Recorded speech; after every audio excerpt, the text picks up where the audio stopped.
La maison de Vita de nouveau visée par des cambrioleurs, ce dispositif mis en place par la chanteuse et sa famille qui a tout changé. La chanteuse Vita a échappé à une nouvelle tentative de cambriolage ce mercredi 31 décembre, grâce à un élément en particulier. Elle fut pour rappel déjà cambriolée à son domicile en Île-de-France, les faits s'étaient déroulés le 20 décembre 2023. Une tentative de cambriolage a eu lieu ce mercredi matin, le 31 décembre 2025, au sein de la demeure de la chanteuse Vita. Celle-ci a échoué grâce au dispositif de sécurité en place, incluant une surveillance assurée 24 heures sur 24. Les forces de l'ordre sont intervenues rapidement après le déclenchement de l'alerte. Une piste est actuellement privilégiée par les enquêteurs. L'artiste et sa famille se trouvaient au moment des faits en déplacement privé. Nouvelle frayeur donc pour l'acolyte de Slimane, elle qui fut pour rappel déjà cambriolée à son domicile en Île-de-France, les faits s'étaient déroulés le 20 décembre 2023.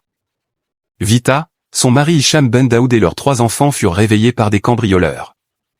Après s'être introduits chez la chanteuse, les malfaiteurs qui étaient armés et cagoulés avaient violenté la famille, en séquestrant les enfants de l'artiste dans une des chambres. Vita déjà victime d'un homejacking en décembre 2023. La nuit dernière, ma famille et moi avons vécu l'une des nuits les plus éprouvantes et traumatisantes de nos vies. Bien qu'on y pense parfois, on n'est jamais préparé à cela et je ne souhaite cette épreuve à personne, même pas à mon pire ennemi.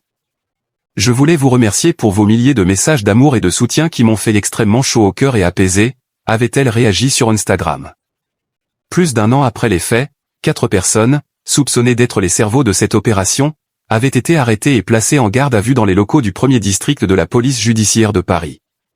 Face aux journalistes de TMC pour le documentaire Vita, je m'appelle Charlotte, Vita avait raconté ceci, il était presque 6 heures du matin, il y a tout le monde dans la maison, il y avait mon bébé, ma belle-fille et mon mari, il y a tout le monde, il y a mes enfants qui dorment au sous-sol et dans mon sommeil j'entends des coups, des grands coups dans une porte, la vitre elle se brise, moi je suis en nuisette devant la porte de mon dressing, mon mari descend, il me dit, appelle la police, monte avec les enfants.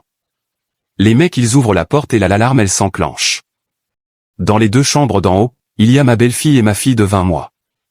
Dans l'histoire, j'ai mes boules qui, je les avais gardées ce qui fait que l'alarme moi je l'entends moins fort.